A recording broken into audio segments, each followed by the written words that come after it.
উজির কথা শুনে চমকে গেল ঋষি। সম্পূর্ণ জানতে হলে দেখতে থাকো।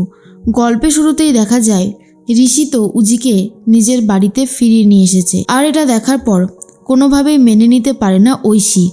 ঐশী তখন বলে, কি করছিস তুই এসব ভাই? তুই জানিস না এই মেয়েটা কতভাবে আমাদেরকে বিপদে ফেলতে চেয়েছে, তারপরেও তুই এই মেয়েটাকে এই বাড়িতে নিয়ে আসলি। দেখ, তুই ওকে এই বাড়িতে রাখিস না। এরপরেই তখনই শোভাদেবী বলে, ঐশী, আমি তো তোকে আগেই বলেছিলাম তোর যদি এই বাড়িতে না পোষায় তাহলে তুই চলে যা। তুই বোধহয় কথাটা কানে নিসনি, তাই না?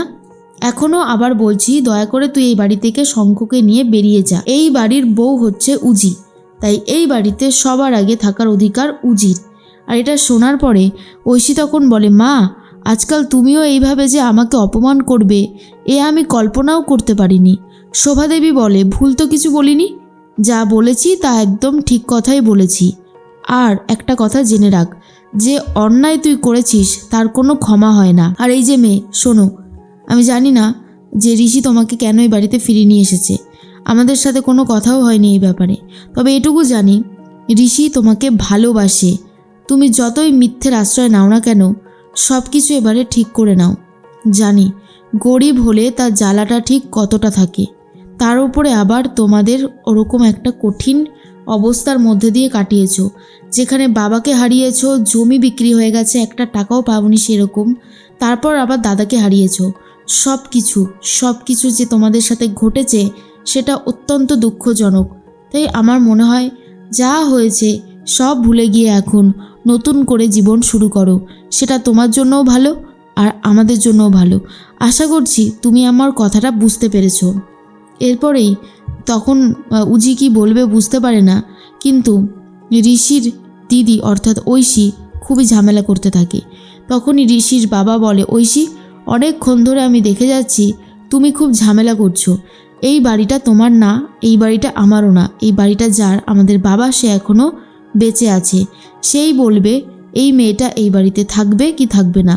কিন্তু তুমি এইভাবে মাথা ঘামিও না, বুঝেছো?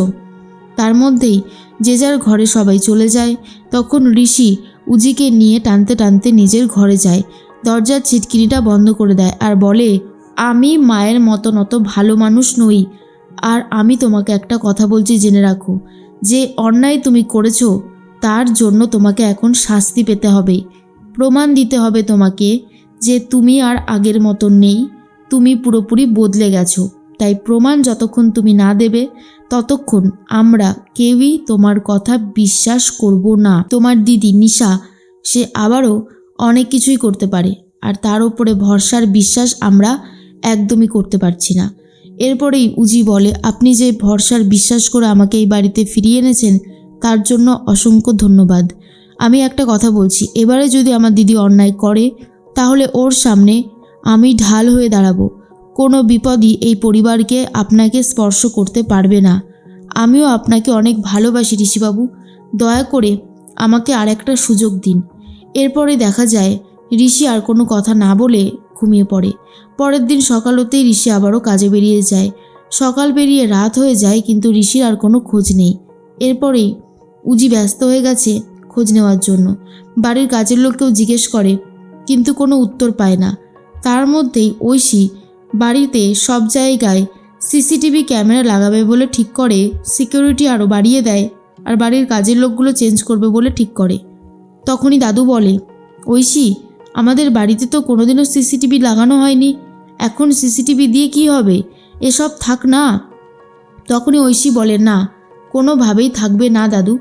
এই বাড়িতে যত চোর ছাজর এখন বাস করছে, বলা যায় না আবার গিটা কি চুরি করবে, তার থেকে সব দিকে সিকিউরিটি লাগিয়ে রাখাটা ভালো। এর মধ্যে ঋষি চলে এসেছে ড্রিঙ্কস করে, নিজের পায়ে দাঁড়াতেও পর্যন্ত পারছে না। তখনই দাদু বলে, দাদু ভাই, তুমি আবার ড্রিঙ্কস করে এসেছো? তখন ঋষি বলে, তুমি চিন্তা করো না দাদু, আমি একদম ঠিক আছি, বিজনেসের কাজও খুব ভালোভাবে চলছে, নিজেকে সামলানোর জন্য এইটুকু তো দরকার, বলো। এরপরে উজি বলে, আরে আপনি আমার কথাটা শুনুন।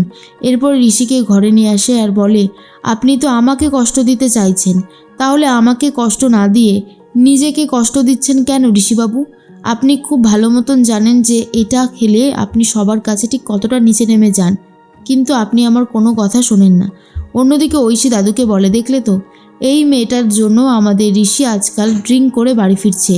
তারপরেও তোমরা এই মেয়েটাকেই বাড়িতে থাকতে দিয়েছো। কি চাইছো তোমরা নিজেরাও হয়তো জানো না। অন্যদিকে নিশা বলে, আমি কোনোভাবেই এটা মেনে নিতে পারছি না যে আমার বোন আমার কাছে নেই, রয়েছে ওই ব্যানার্জি পরিবারে। আমি কোনোভাবেই এটা মেনে নেব না। ভানু তখন বলে, কেন জেদ করছিস নিশা? সব তো ঠিক হয়ে গেছে আর ওরাও সবটা জেনে গেছে। তোদের কাছেও তো সবটা ক্লিয়ার যে তোর বাবাকে টাকাটা দেয়নি ওই দুর্জয় আর শঙ্খ। তারপরেও কেন যে ঝামেলাগুলো বাড়াচ্ছিস সেটাই তো বুঝে উঠতে পারছি না। নিশা বলে, তুই বুঝবি না, তোকে বুঝতেও হবে না, কিন্তু আমি বেঁচে থাকতে আমার বোন ঋষি ব্যানার্জির সাথে সংসার করতে পারবে না। আমি আমার বোনকে ঠিক ফিরিয়ে আনবো। কিন্তু ভানু বলে, এই করতে গিয়ে না একদিন তুই দেখবি যে তুই তোর বোনের সামনে আর দাঁড়াতে পারছিস না। ব্যানার্জি পরিবারেরা ঋষির কোনো ক্ষতি করতে গেলে তোকে আগে উজির মুখোমুখি হতে হবে। এর মধ্যেই দীপ্তি আর পৃথা বাইরে গিয়েছিল, তারা চলে এসেছে আর দুর্জয় অ্যাক্টিং করতে শুরু করে দেয় আর দেখায় তার মুখ থেকে নাকি রক্ত পড়ছে।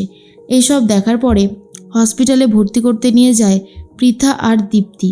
তখনই দুর্জয় বলে, কাজ নেই কর্ম নেই, কী করে চলবে? আমার যা হবার হোক, তোমরা চিন্তা করো না।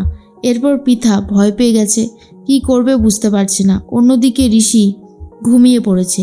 ঋষি ঘুমিয়ে পড়তেই উজি তখন ভাবে, এই মানুষটা আমাকে অনেক ভালোবাসে। আমি জানি আমি ওর সাথে অন্যায় করেছি, ওকে ঠকিয়েছি, কিন্তু তা সত্ত্বেও এই মানুষটা যা ভালোবাসা দিয়েছে আমাকে, তা কখনোই ভুলবার নয়। এরপর যদি সত্যি সত্যি দিদি কোনো রকমের কোনো বিপদ আবারও ঘটাতে চায়, আমি কোনোভাবেই ঘটাতে দেব না। এরপরে দিদির সামনে আমি ঢাল হয়ে দাঁড়াবো। এই পরিবারের কোনো ক্ষতি হতে আমি দেব না। এর মধ্যেই বারবার করে ফোন বাজতে থাকে ঋষির।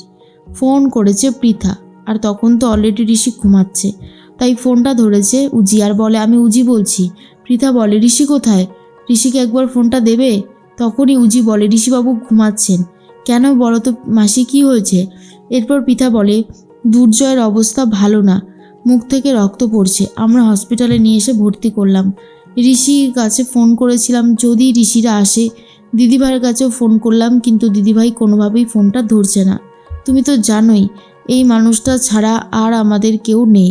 এই মানুষটা যা অন্যায় করেছে তা তো সত্যি ক্ষমার অযোগ্য, কিন্তু একটাবার কি ক্ষমা করা যায় না? এর মধ্যেই ঋষি ঘুমাচ্ছিল আর উজি তখন বলে, ঋষিবাবু এতটাও হয়তো স্বার্থপর নয়।